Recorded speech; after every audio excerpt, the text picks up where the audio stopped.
It says, please ask the panel, since there is no government, what steps should the people be taken to regain control of Barbados? I think I'll let Fred comment on that first, since this is one of the issues that he's raised. I prefer to defer to him at this point. Yeah. Thank you, Sugar D. Thank you, Doctor. I think the most important thing to recognize at this point in time is that the regain of control of Barbados depends on the people themselves. The people have to decide whether they want to continue with the two-party criminal nonsense that has gone on in Barbados since 1966. And the reason that I say that is that the Democratic Labour Party and the Barbados Labour Party are not registered political entities in this country. Let me repeat that. The Democratic Labour Party and the Barbados Labour Party are not registered political parties in this country. They are operating on a charitable basis only, dependent on campaign contributions and private funding. They are not politically registered entities with any intellectual property institution. They are not registered anywhere. So, in other words, the people of Barbados since 1966 have had laws, legislation, and jurisdiction handed down to them fraudulently for the last 54 years. You cannot have an unregistered political organization in any country and expect that laws, jurisdiction, and policy be handed down to the public for them to accept. Unfortunately, the old boys club that runs the scenes behind both of these political parties has made sure to keep this secret from the public. Well, you know what? This morning is it coming out.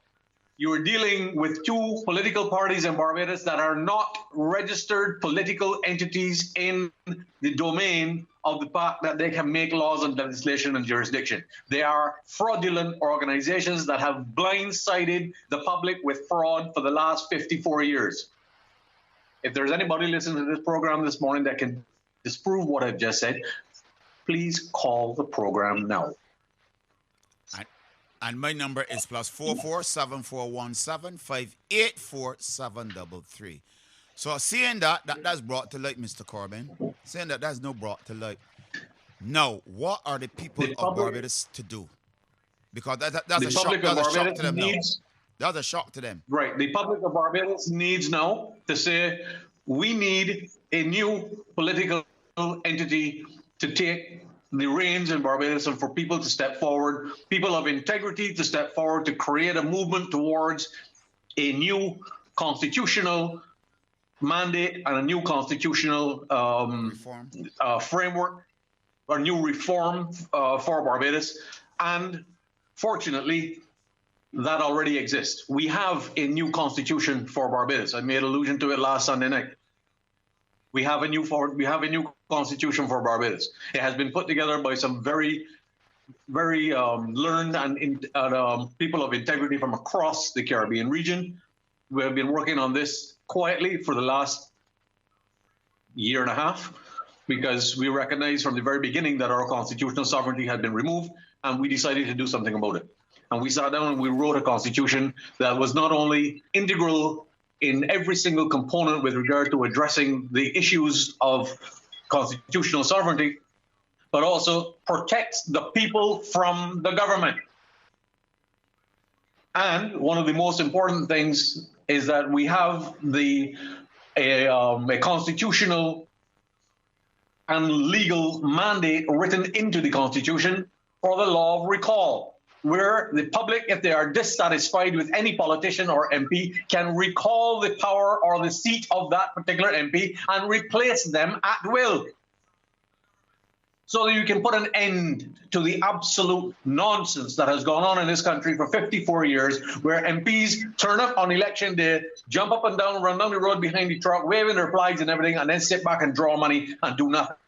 I'm sorry, that era is over. That hegemony of crap is now at an end. The people of Barbados need to nominate and need to stand up and say, we want this person, we want this person, we want this person to represent us, and we need to put that in place for a new government for this country. Fraud will no longer be accepted. Corruption will I no think longer Dr. be. Tuggle can add his points to it, okay, and take it from there. But I can guarantee you, and not only is there a new political entity already in the works for Barbados, but there is a new constitution. I want to support that because, and I mean, I said it just now anyhow, so I mean, you don't have to beg the question, but I don't, we've been putting up for things for a long, long time. And as I said last Saturday, under people like Earl Barnes, these are people you could basically trust. But as Friend Stewart himself said some time ago, of referring against to the DLP, there are a set of politicians who really you can't trust. They're just there in it for themselves. You can't keep on doing the same thing because you can get the same results. The people argue that democracy is about the people. In other words, the people are the ones who determine who have the power. But how is it? Let's ask ourselves a question. How is it that you put a set of people in there for 5 years, they don't do what you ask them to do, they turn around and do what you did not, what they should not, and don't do what they should do, right? In other words, errors, sins of commission and sins of omission. And you have to bear with them for 5 years. Maybe something is wrong there. Something is wrong there. Something is definitely wrong there, right? And the other thing, I want to touch on this again. I touched on this last Saturday, right? Some of them are so bold and brazen that when the public starts to say they've done something wrong, and public starts to say you need to resign, they're actually digging their heels and say, I am moving from here. And consider that to be a show of strength. That's not a show of strength, right? That's stupidity, because what you're really saying is that the people who gave you the vote have no right to call for your removal from there. And furthermore, there's one thing that we don't seem to have learned, having stood on the steps of the old constitutional, the old colonial master, is that when you do those things, the first thing you're supposed to do is to offer your resignation. It is then up to the prime minister to say, all right, no, and I'm not accepting that. And then, of course, we can start debating and arguing from there. But you're not digging your heels, especially when it comes to our children, and say you ain't moving from here, as though you are a god or something. Sorry, that's nonsense, really. Could I right? ask, That's not strength. That is not strength. That's a moral weakness, actually. let me ask the Go panel. ahead. Let me ask the panel. This includes Nico, 'cause I don't know what is the situation in Jamaica. So I'm going to ask this to the entire panel.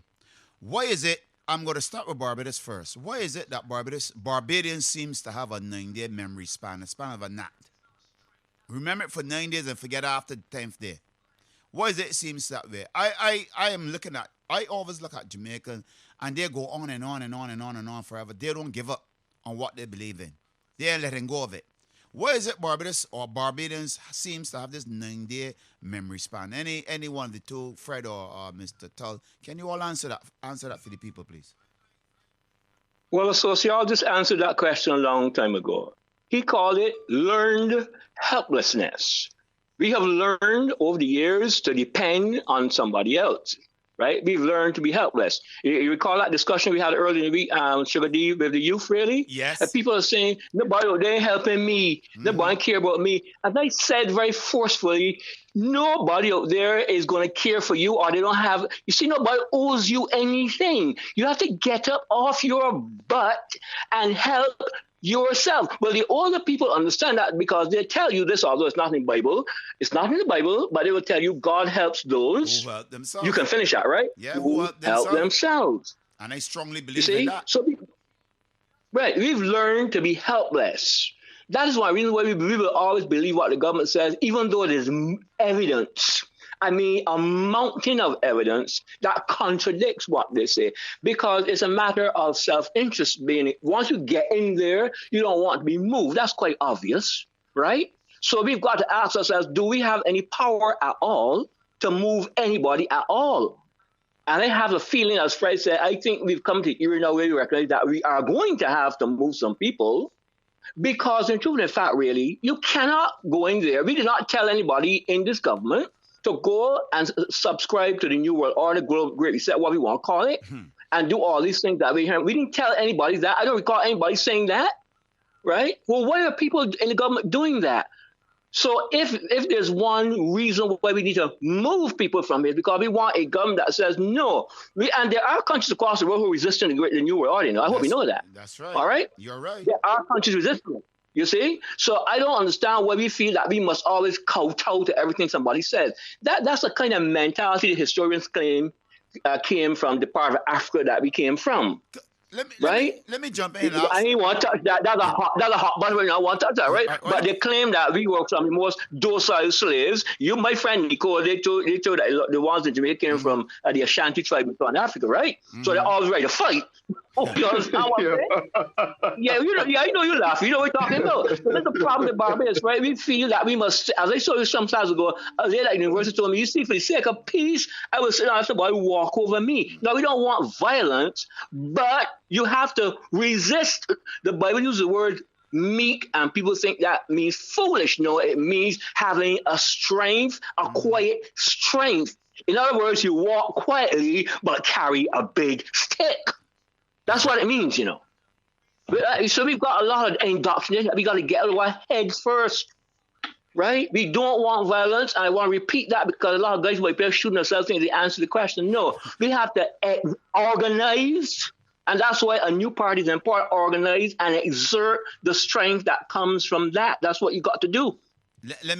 So these problems have solutions, you know. The problems actually have solutions. All problems, as I said earlier in the week, have a solution, you know. The question is whether you are going to have the strength of character and the willpower to persevere with it. Yes, I agree with what you said about the Jamaicans, right? I remember they had that toll bridge in Jamaica. I was there. I remember the Jamaicans kicked scrap about that, having to pay a toll on a bridge. Nico can confirm that, right? There's the kind of thing that we got to start doing. If you don't like it, anything is wrong, we will object and we will do it until you change it. Correct. We are the people and we are the ones with the power, not you. You're put there to be our servant and not our masters. I agree with you. I agree with you 100%. Mr. Corbin or Nico, I had a couple of questions, but Mr. Tubb was so powerful in his delivery, I lost train of thought. So let's Mr. Nico or Mr. Corbin come back and tell me. Sorry about that. Go ahead. Well, I think that with respect to the question that was raised, what can you do since there's no government? Now, I cannot speak to what's happening in Barbados because I don't live there and I am not familiar with your situation. But in Jamaica, there are a few mechanisms that we have in place with respect to our government. But you know that the bureaucracy gets in the way sometimes. The first mechanism would be election. So if the government is not doing what you want them to do, you vote them out. That is the least effort. That's the one that requires the least effort. You just come election, you go and you vote for who you think would best represent you. Now, what people do not understand is that you don't have to, the person does not have to campaign. They don't. All you need to do is, one, take them and register them and then go vote for them. In the United States, you can even write the name up. So even if their name is not on the thing, you write it on. And say that's who I'm voting for. It doesn't have to be any of the two established political parties. People seem to forget that you can literally vote for anybody that you want. Nominate anybody. But the two parties, what you have in most countries are two primary political parties that dominate the media space and bamboozle people into thinking that they're opposing sides when they're one and the same because they're governed by the private sector. No, so election is one way of getting rid of the government in a sense. Right, so if the person who is asking, since there is no government, what you guys need to do now is to get a new political party, so to speak, and put them in there. Because if everyone in your parliament is illegitimate, you will need a new government with new people. Because you can't have the same people who are part of the legacy system in your new system because they will bring their corrupting Correct. influences. Correct. So free and fair election is one. In Jamaica, we have the office of the political ombudsman, um, which deals with it's kind of a it was created 20 years ago, I think in 2002, and basically it is there to police parliamentarians. But over time, it has become basically a dog with no teeth, and it's just there. It's not really doing anything. But the office of the political ombudsman really is empowered to investigate any politician for any kind of malfeasance, whatever. So you could go through that if you have credible information. In Jamaica, I'm referring, not Barbados. I don't know what you guys, but in Jamaica, if we have, let's say I have credible information that a member of parliament has engaged in an impeachable offense, then I could bring that to the office of the political ombudsman, and they would do the investigation and then make the recommendation to the prime minister to have that member removed. Then you have under chapter 20, chapter 5, sorry, of the Jamaican Constitution, the House of Representatives can submit a motion of no confidence and have the government removed. So a motion of no confidence can be tabled on the floor in the House of Representatives to have the government removed. But that's not going to happen in this case where the government is the problem. Like, they're not going to tender a motion to remove themselves. It would be the opposition that would tender the motion anyway to remove the ruling party, but the opposition and the ruling party forms the government. So that's not something perhaps, but I'm just giving you the avenues that we have. Then in 2017, the Office of the Prime Minister came up with a petition. This is not something that is new. This is something that has developed countries where the citizens can, if you get, you write a petition, and if you get enough signatures, I think in Jamaica you need about 15,000 signatures on your petition, and it must, and you submit that to the Office of the Prime Minister, and they have to give you a response. Within 40 days of receiving that petition. But there are certain things there shouldn't be a similar petition out there.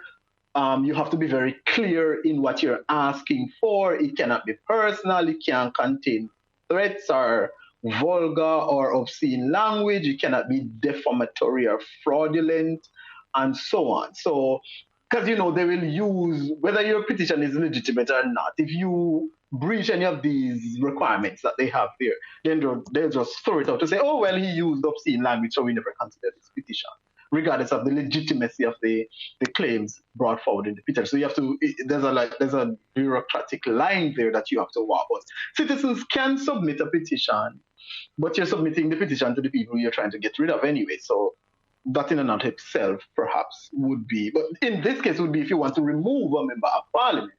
And I suspect then what you would do is systematically now submit these petitions for every member of parliament to be removed, citing the grounds on which you want them to be removed.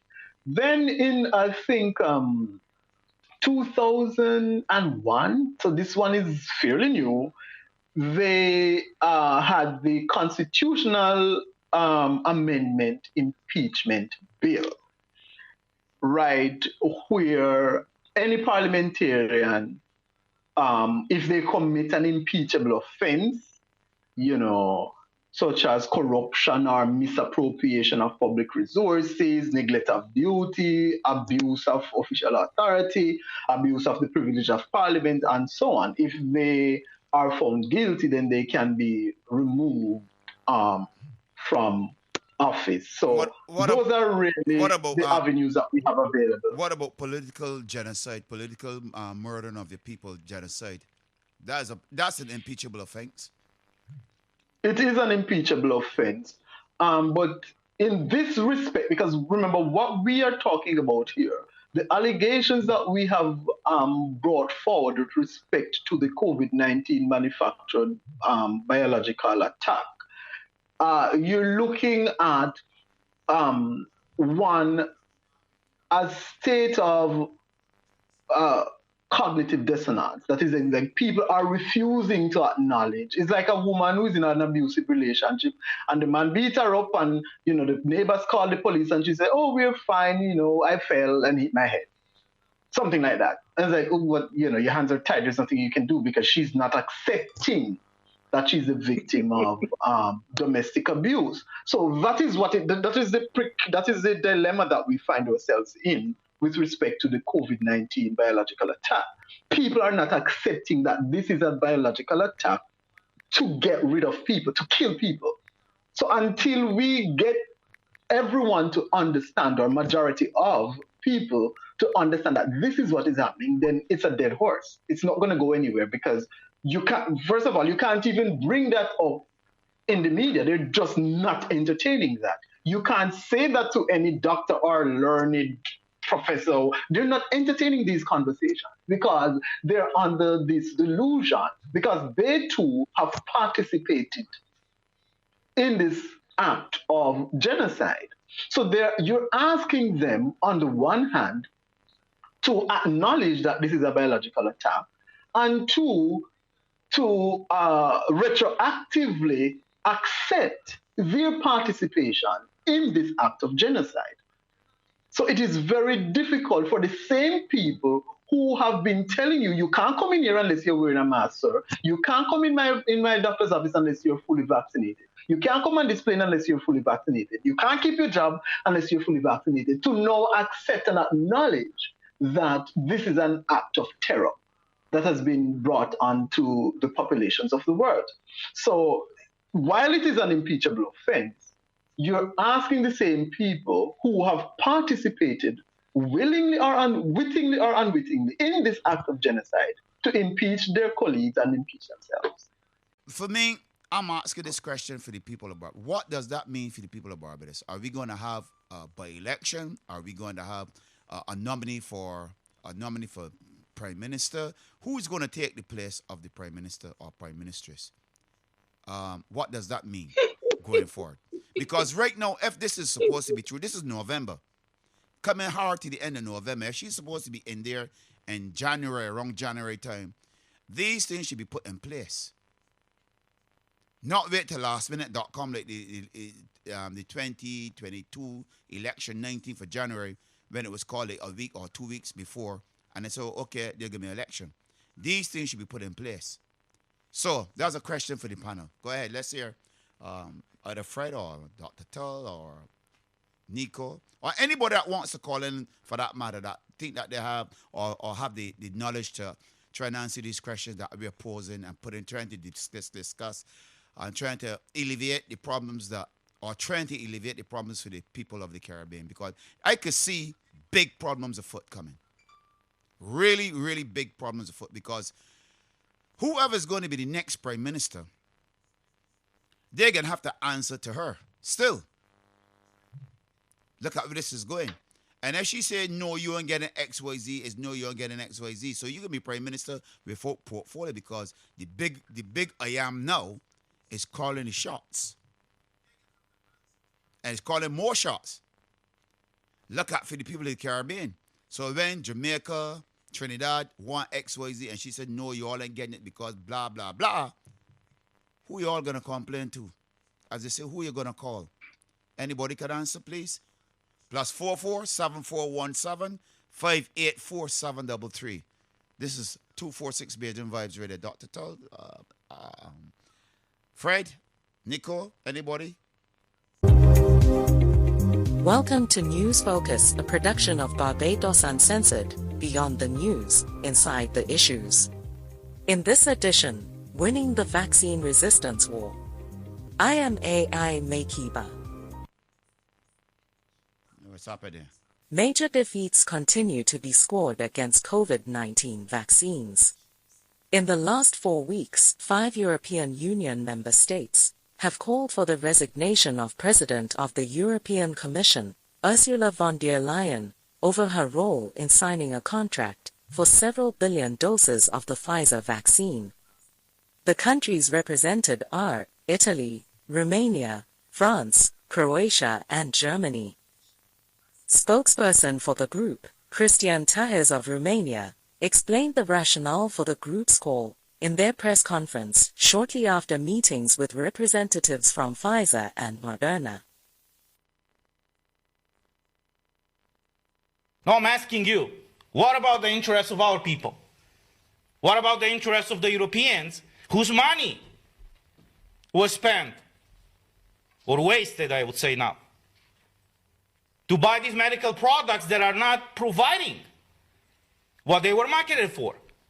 Because what we found out yesterday, when one of my colleagues asked if they tested, in this case Pfizer, if Pfizer tested, if their medical product is stopping the spread of the virus, we were shocked to find out yesterday that they haven't tested their vaccine to see if it's stopping the spread of the virus.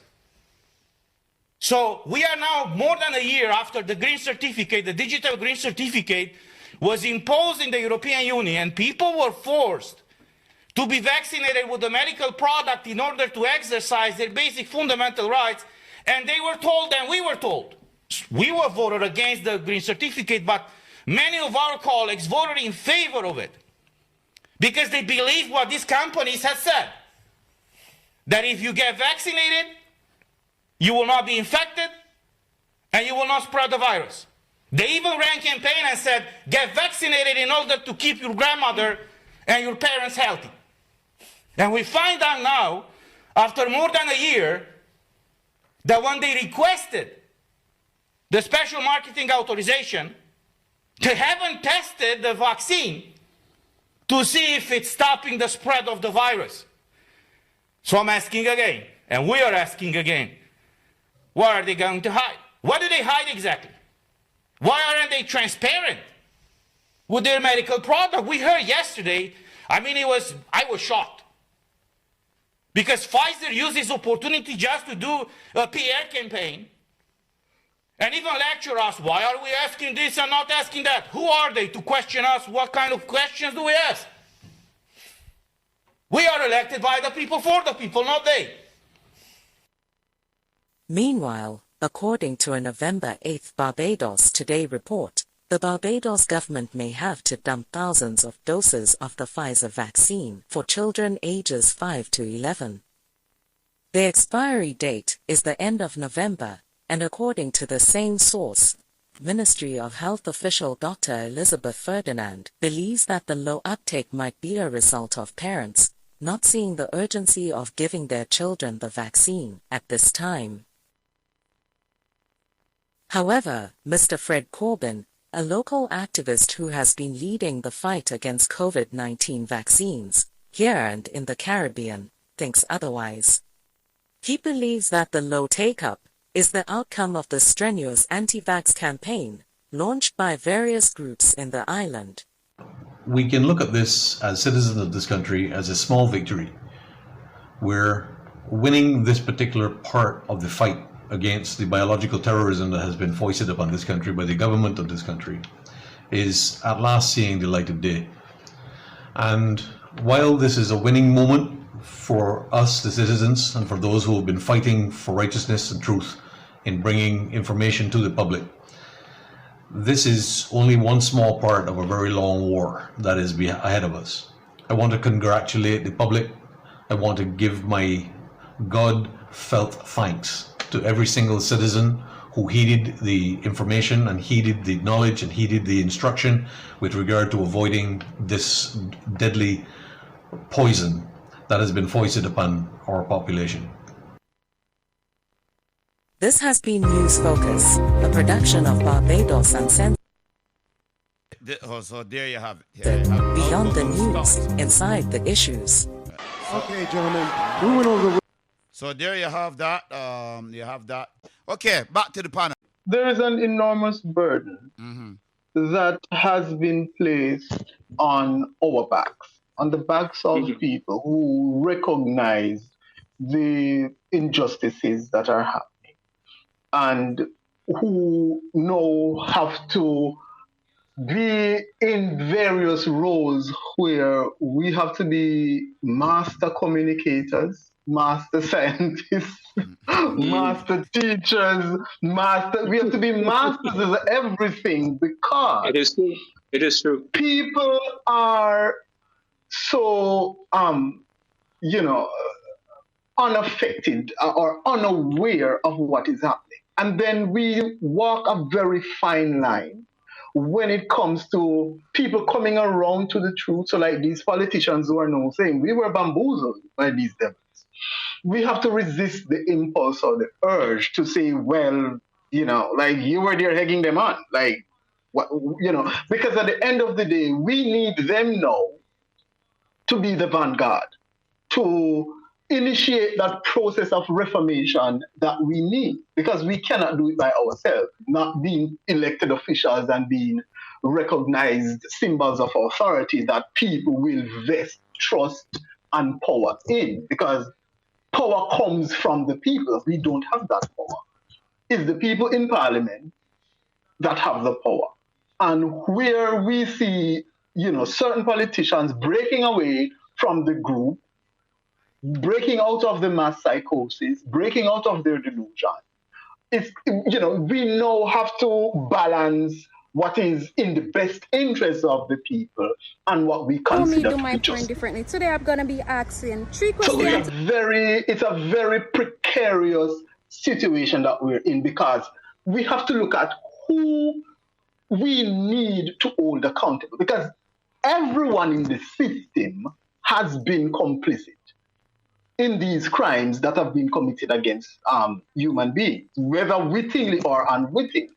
And so I think the focus now should be who knew, you knew what was happening and you lied to the people. And as a result of that, many people died. So the people like your chief, what they call these medical people? The chief medical officer. That's the title. I forget. It escapes me now. CMO. So the person, so the CMO, the chief medical officer, knows. The minister of health may not know, because these people are bureaucrats, not necessarily educated in the field that they are now a minister of. So you may be the minister of health, but you have a master's degree in economics. That has nothing to do with health. So you act in deference to your CMO, who is a subject matter expert. And so the subject matter expert ought to know.